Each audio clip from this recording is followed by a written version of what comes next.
UNWTO is particularly interested in moving into youth travel. As you've been explaining in the seminar today, it's an area of incredible growth in the context of global tourism, and so for us it's particularly important to highlight the political importance of youth travel.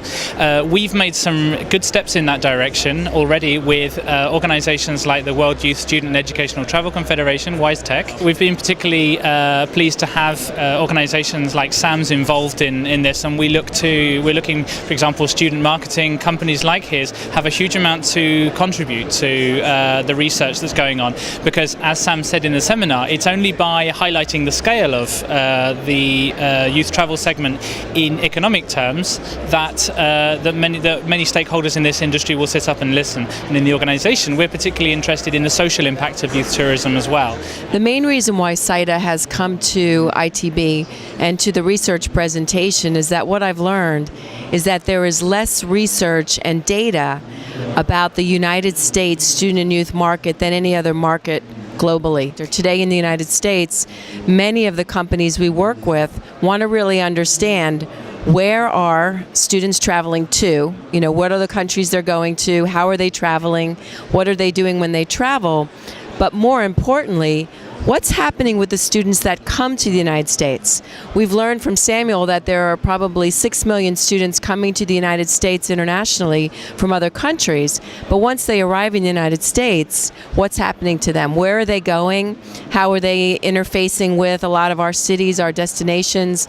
Are they meeting American students? We also want to study what happens to those students when they come into the United States, because we realize how important the value is of the inbound travel to not just the United States and Canada, but from a cultural exchange, how can we introduce our students to these global students that are coming? And so we've come here to ITB to learn more about what this research can help us understand. Pater has for over 60 years been involved in promoting travel, as you well know, from, to and within the Asia Pacific region.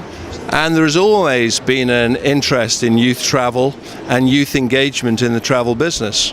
And with my new role, we are flying a flag under Pater Next Generation, which should speak for itself. And it's about bringing young people into the travel business and also serving them, because they're a significant market, as you well know. So I really enjoyed coming today. I think you've done a lot of value-added discussion. And the youth in Asia Pacific are very interested in exploring the so-called developed world.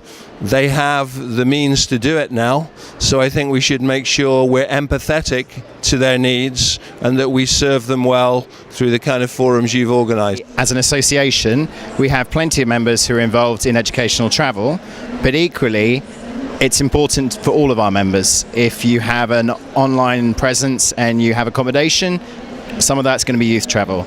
If you are part of the so-called adult group industry, you're going to get the travellers of tomorrow from the youth travel segment. And by the way, you're going to get some of your brightest, I believe, guides, future workers in the travel industry. It's a great way to enter the travel industry. It backs up what seems very obvious to me, but I think it's very important what Samuel showed us today, simply because if you put a figure on something, if you show the importance of it, then I think everybody, policymakers in particular, governments, the industry in general, will sit up and pay attention, and they'll know, they'll see it's important.